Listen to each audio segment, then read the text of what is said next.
you? There we go. Can you hear me? I got you Can perfectly you see now. me? Anytime we do Instagram Live, I see you There we go. perfectly. How are you? anytime we do the Instagram Live, it's always funny because the first 20 seconds there's buffering, there's Wi-Fi, and that's kind of why I like it. Because it's organic and it's real. And if there's any Wi-Fi issues, It then is. we're all gonna go through the Wi-Fi issues together. True. Freezes when it freezes on Sofia, it looks a lot better than when it freezes on me. So That's very sweet of you. Thank you. It's freezing a bit, isn't it? we hear you. You keep coming in and out. Now I'm hoping that connection, we could connect this much Is this better. any better? And let's try. Oh, hello? It, Is this any it's better? slowly. Yes, getting better. I could hear you. You're less robotic with the voice because it was all choppy, and now we're getting And better. can you see me okay? I see you perfectly fine. We did it. We're good. Success. I was saying before, I love these because it's just organic. It's just straight to the point, just straight like, yo, whatever happens, happens. Just like you're hanging out with somebody, FaceTiming, doing whatever it is. Nowadays with House Party, that's like the big app that everybody's on right now. So I have yet to do one. I'm going to have to hop on that. I have to do one. I will say this, be careful with the notifications because anytime somebody, sorry, cut off real quickly. Anytime somebody just logs in to the app, you get a notification. So it gets really annoying very quickly because you'll have somebody that just like will check to see if anybody's there. So just be careful with that. How the hell are you doing with this whole quarantine thing? You know what? I'm home. I'm healthy. I'm safe. I'm lucky I can work from home. And I'm with my sister and our dog, Joey, who's our baby. So I'm very lucky, and you realize that's all that matters. My parents are also healthy and safe. They're unfortunately across the country, so that's hard not being together, but they're healthy and they're safe and we're all okay. How are you? How's your family? Everyone's chilling now. I'm right now in Dayton, Ohio. The family's in New York City. My sister just gave birth like 2 weeks ago in Charlotte, North Carolina. Oh my gosh. Congratulations. Yeah, thank you. It's the first time I'm a deal, so I'm kind of excited, kind of weird. Oh, no, that's amazing. What is it, a boy or girl? It's a little boy. Oh, Sofia got kicked out. We got to bring her back. We're not letting her go. We're bringing it back.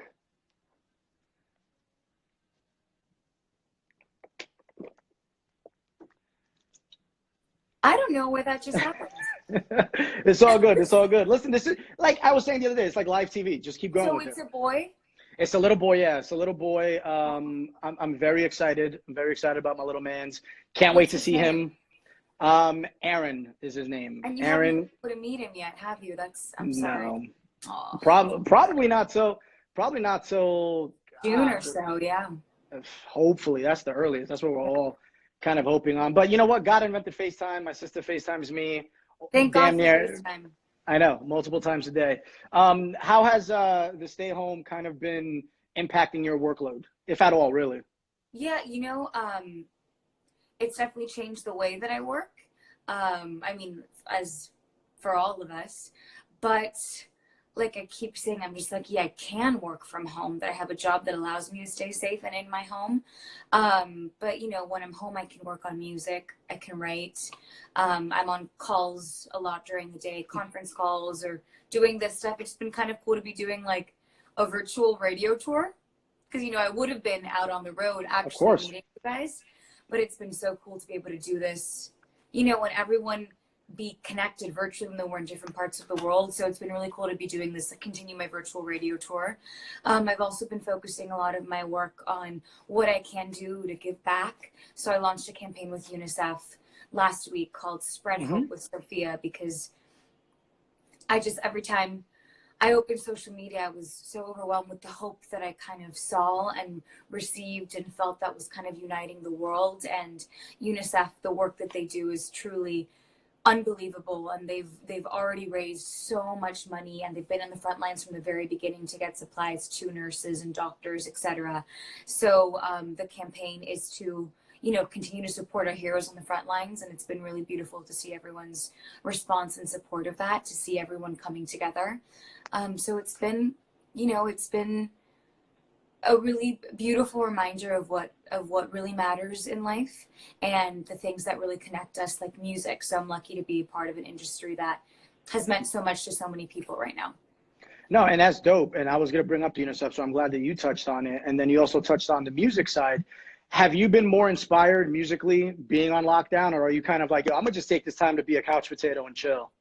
You know, it's I guess a little bit of both. I think in the beginning, in the first week, I feel like a lot of people were posting about take this time to be creative, and I remember a lot of people feeling this kind of pressure to create. And then it's like sometimes it's okay if you feel, you know, emotional right now and you can't create, and then sometimes you do want to create. So it's just listening to yourself, and it's kind of been a bit of a balance, but it's been cool to be able to create in moments like this. So yeah. What's been a typical quarantine day like for you? Is it just simply phone calls and working, and then when you're not working, you're just like, yeah, I just want to relax? Or has there been kind of more activity to keep you going?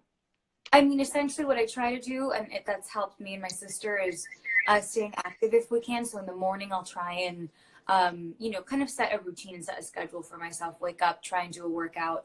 And then from then on, yeah, I start doing either radio tour, virtual radio tour lives like this, plus conference calls, plus calls about music, etc. And then when my workday is done, I usually walk our dog, and then my sister cooks an amazing dinner for us because she's, you know, an amazing cook, and I'm so lucky that I can't cook, so I'm so blessed that she can.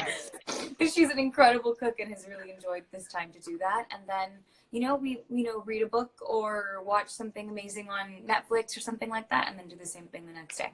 But I think setting a routine has been great. No, and I think a lot of us have to kind of get into a routine. We're all creatures of habit. So all of a sudden, seemingly overnight, everything changed. So it's like, yo, now we have to really figure out what it is that we want to do. Absolutely. And utilize our time so we don't feel useless, and we don't get, like, everyone knows about the freshman 15. I'm calling it the quarantine 20. Oh, because dude, I know. It is. That's why I'm happy I'm growing this beard, so you can't see the weight gain in my face. That is it covers the double chin, covers everything. Advantage. It's like natural contour, or like natural coverage of any sort of weight. It's amazing.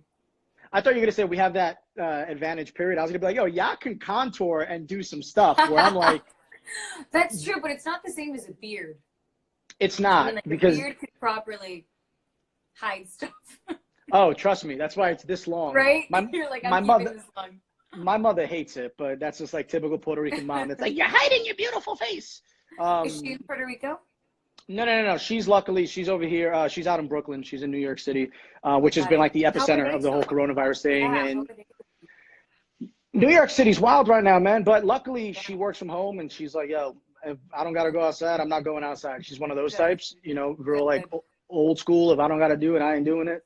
So, yeah, which is awesome. In a time like this, for once, I'm like, mommy, you want to not be active? Not be out. Great. I'm cool with that. You know what I'm saying? But speaking of New York City, you weren't there too long ago. You did a GMA performance. How was that different than like other live performances you've done? Because I mean, GMA is a big ass platform, girl. Big. I know. It was incredible, and seeing, you know, the single cover and my face and the name and up on Times Square, and I was there with my dad, my mom, my cousins were there, like at 6 a.m. Robin and all the anchors were just so incredible and so kind and so welcoming, and it really was like a family. And yeah, it's one of the biggest, you know, most seen stages in the world. So it was a really big pinch me moment, and to perform this song, it was really special. It was really special. And I need to be honest, I miss New York. I was supposed to be there quite often this month. So I can't wait when this is all over to be able to go back and do more performances and more shows over there. It's such a magical place. That damn Rona. It's funny because I had a lot of listeners chime in with questions and stuff like that. And I have a few here. I'll start with like my personal questions. What's the biggest difference between the Sofia who did I Love You and the Sofia who recorded Love Is the Name? Because it's been a couple years in between. What's Yeah, the it has biggest difference between that girl? been like 4 years. That's a great question. I think she's grown as an artist. She's grown into herself. And I think, you know, the beauty of storytelling is that it's a vulnerable thing to share music that's, you know, that comes from your heart, but also a really beautiful thing. And I feel the music right now is just really honest stories that I've been wanting to tell. And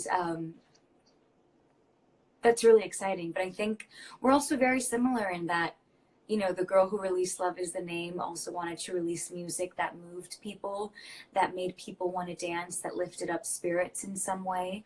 And I still long to do that with my music and with my songs. And I think in both of those songs, you still hear a little bit of that international kind of a rhythm that I tend to gravitate towards, especially in my more up-tempo songs. But I think just as you grow as an artist, and even I feel like even my acting projects have helped with that too, with the storytelling aspect of it all. You just grow as a storyteller, and I can't wait for the more stories that I have yet to tell. Now you mentioned, you know, filming movies just now. Claire GVF, she wants to know what behind the scenes moment or moments behind the scenes from filming The Descendants always makes you feel, her quote, warm and fuzzy inside. It's funny she asked that just last night. For some reason, I caught myself. I tend to, I gotta stop doing this, but right when I get into bed, I start working again, and I start like checking up on email. I know it's a mistake, but then you stay up. No, I'm guilty. I'm guilty. And that's the Yeah. only reason why I made that I don't face, know because why. I'm like when super I'm in guilty. bed, I'm like, now I should keep working. So I was doing that, and I ended up looking through on the Descendants like YouTube and seeing a few of our finale songs, and I just watched You and Me, and I watched Break This Down, and honestly I was watching it all, and I just couldn't help but smile because it was some of the most, or if not the most, magical time of my life and all of our lives, truly. And to see that it's meant so much to so many people still makes it so much more magical. It's like almost difficult to wrap your head around. And every moment was beautiful, but the one that I cherish right now especially is when we shot the finale number of Descendants 3. You know, all of us knowing that it was the last finale number we would shoot, and the four of us added a scene at the very end of the movie that Kenny allowed us to kind of write and to add, and he shot it. And it was a close set when he shot it, so it was just like us and Kenny. I think my mom might have been there as well. And it was the four of us holding hands right before we run across the bridge. And it's the last time that we say, because we're raw into the core. And then we ran across the bridge, and it was right after that we were all just crying and sobbing, and kind of all hit us what we've all done and what we've all been a part of. And especially now, I'll cherish that moment forever. I think there's something more special about it when it's intimate. And you saying that it was a closed set, just like, just adds so much to that moment, which is super dope. And that's something that, you know, the only people that know about it are the people that were involved in it. Yeah. Another real feeling, which is dope. Sylvia wants to know, oh, actually, Sophia's Gummy Bear. Sophia's Gummy Bear. Hi, Sophia's Gummy Bear. She wanted to know, speaking of, you know, comforting and having to stay up, do you have any comfort movies? Basically something that no matter what, you will go out of your way and watch that movie if it's on. Good question. Right now I have a comfort TV show, and that's Gilmore Girls. Really? Yeah, I put it on, and even like it helps, it just kind of soothes me, you know. I don't know, it just feels, I think comforting is the word. It's comforting. So I enjoy watching that, especially before I go to bed. But a comforting movie, one that I love and I could watch is He's Just Not That Into You. No, that's it's just like, it's just a great movie. Gosh, what else? It's a good question. I'm gonna have to think about that one. But I think right now I'm more so in the TV show kick. What about you? Right now, because of streaming, I mean, I'm just a huge like wrestling fan. You can judge me later, really? It's fine. Yeah, so like I'll just put on like the WWE Network. But what I would do is actually I'll put on an event. Comforting. No, it's very aggressive. No, I'll like put on an event, but then I end up just being on my phone the whole time or on my Yeah. laptop, and like it's on, but it's not. I did recently, like a month ago, start The Office. Never seen The Office Oh, before. that's good. Just started The Office, and when I know like I need to put my phone down because I'm gonna get that weekly screen report, Right. I don't want to Oh boy. feel. You I want to don't want feel to. better about yourself? Yeah. Yeah. So I know I could put the phone down and watch The Office. The But Office Gilmore is Girls, great. that's an interesting one. Yeah. Sylvia wants to know if you can hang out with one person right now, considering everything, who would it be and why? My mom and my dad, because they're Oh, the other side of the country, and we can't see them probably not for a long time. So I would hang out with them. ugh, it sucks. I hate that, by the way. Yeah. Desiree wants to know your favorite Disney princess. If I never asked that question, Desiree would probably kill me. Favorite Disney princess? Can you take a guess? I don't want to because every time that pops up, I'm always wrong. Now I will.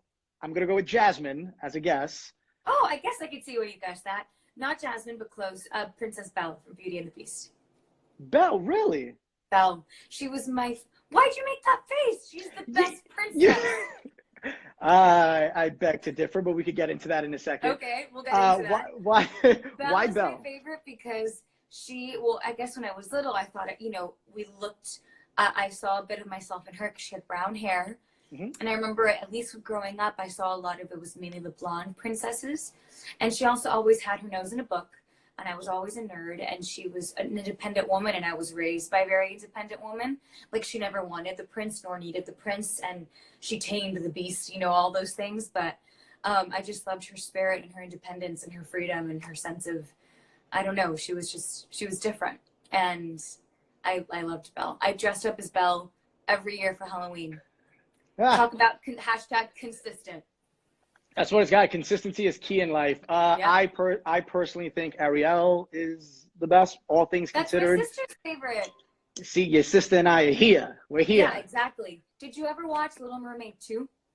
No, no, I have not seen. I was gonna make a joke, Well, but I love Disney why? too much. No, I was gonna say I only watch movies that are good, but I wasn't gonna say that out loud because I shout out to Disney. I'm a huge fan of Disney. I love Scotty Disney Fink. family. No, actually, it's. I think my sister prefers the second. I'm not sure. I have to ask her, but she loves Ariel too. Little Mermaid too. Sorry. She prefers the second, I don't know really. if she prefers the second, but she really loves it. Little Mermaid has a daughter named Melody in it. It's a really beautiful story. It's really beautiful. Interesting. All right. See, now I do have Disney Plus. I do. I So do. now I gotta Go. go. I gotta go out of my way to watch that after I'm done watching every episode of Boy Meets World for like the 30th time. Oh my God, that's such a good idea. Dude, Boy Meets World is amazing. Classic. I haven't seen that show in so long. Great idea.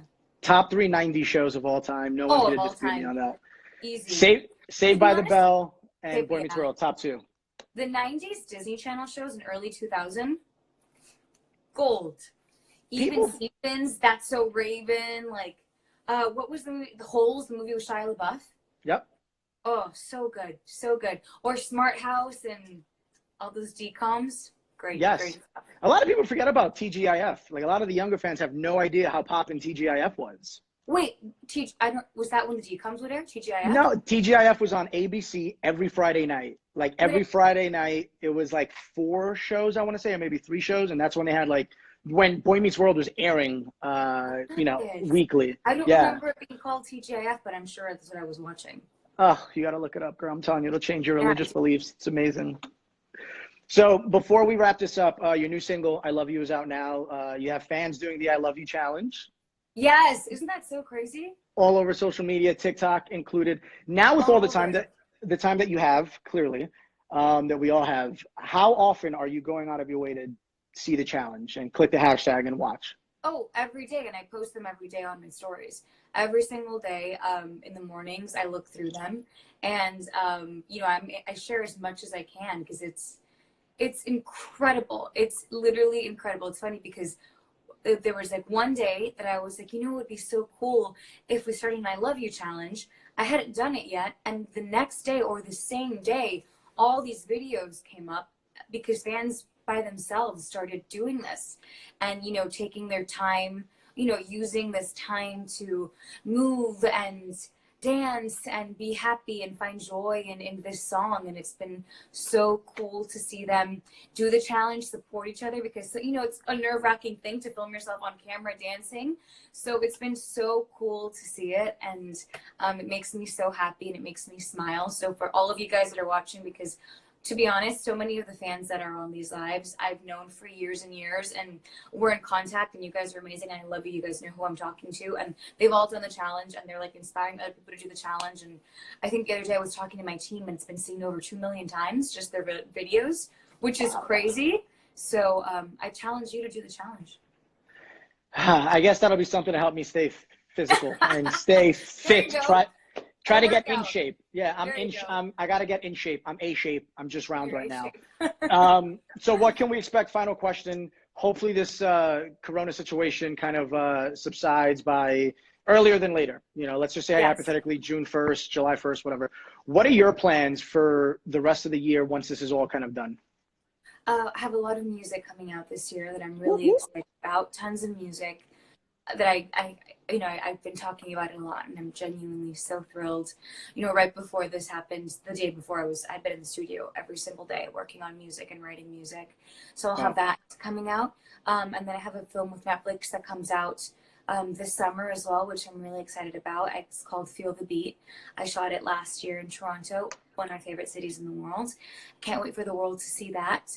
I also have more work with UNICEF coming up, and then just tons and tons more music, and then hopefully going back on tour. Love that. Love all of that. So touring, movies, more music, more global positivity around the world from Sofia Carson. Absolutely. Love that. Thank you so much for your time. I appreciate it. You're the bomb. We all love it. Enjoy your time. Stay safe. Wash your hands. You too. Wash your hands. Be safe. Wear masks. Thank you, girlie. Appreciate you. Bye. So that was Sofia Carson. And like I said, in just a couple hours, we're doing it again. Less than a couple hours. We're doing it again with Public. So you can join the fun as well with Public. And we're going to continue to do this over the next few weeks with various artists. If you have any artists that you want to see part of the Instagram Live, part of the KISS 1071 social distancing sessions, feel free to DM us, comment on a post, let us know who you want to see. All right. Once again, Yo Josh Martinez is the Instagram. Yo Josh Martinez. Thank you so much for watching at KISS 107. We appreciate you. Much love, yo.